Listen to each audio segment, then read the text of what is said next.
Halo, perkenalkan, namaku adalah Adrianus Farel Diaskasi dengan NIM 19H10044 dari Program Studi Perpajakan Fakultas Ekonomi dan Bisnis Unika Sugio Pranoto Semarang. Di kesempatan kali ini, saya akan menjawab pertanyaan yang diberikan Pak Greg dalam mata kuliah Pendidikan Pancasila MKPK ke-13. Apa itu kesucian? Kesucian bagi saya yang berarti adalah memiliki kata persamaan kudus. Artinya bersih, bebas dari dosa, bebas dari cela, dan bebas dari noda. Lawan kata suci atau kudus adalah kotor, hina, berdosa, dan bernoda. Bagaimana manusia menuju proses kesucian? Manusia adalah suatu makhluk hidup yang awalnya suci, tapi semakin dewasa ia bertumbuh semakin tercemar oleh dunia yang individualisme dan hedonisme, dan banyak hal yang telah dilakukan sehingga membuat manusia tercemar. Pada 1 Tesalonika bab 4 ayat 7-8 yang berbunyi, Allah sudah memanggil kita untuk menjadi manusia yang suci, bukan manusia yang najis.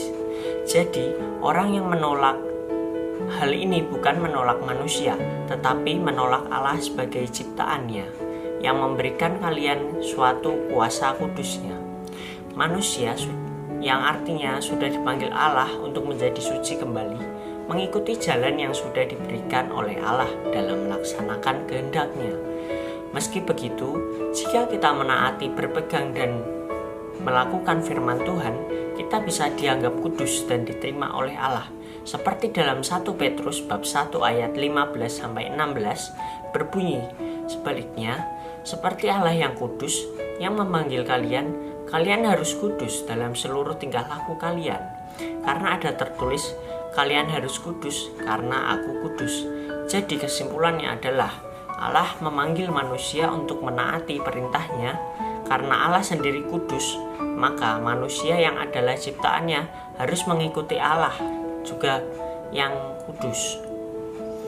Dengan cara 1. Kita harus percaya kepada Tuhan Yesus Kristus sebagai Sang Juru Selamat yang dan meninggalkan kehidupan lama yang penuh dosa, menuju kehidupan baru dengan iman bersama Yesus Kristus. Yang kedua, belajar firman Tuhan dan melakukannya, sehingga Roh Kudus menuntun hidup kita. Hidup yang dituntun Roh Kudus adalah hidup menjauhi kedagingan dan pikiran jahat. Sesuai dengan Efesus bab 2 ayat 3, sebenarnya dahulu kami juga semua terhitung di antara mereka, ketika kami hidup di dalam hawa nafsu daging dan menuruti kehendak daging dan pikiran hati yang jahat. Pada dasarnya, kami adalah orang-orang yang harus dimurkai, sama seperti mereka yang lain. Jadi, melalui nilai-nilai Pancasila yang menjadi dasar negara Indonesia, diharapkan manusia mampu yang dulunya individualisme menjadi manusia yang sosialis. Terima kasih.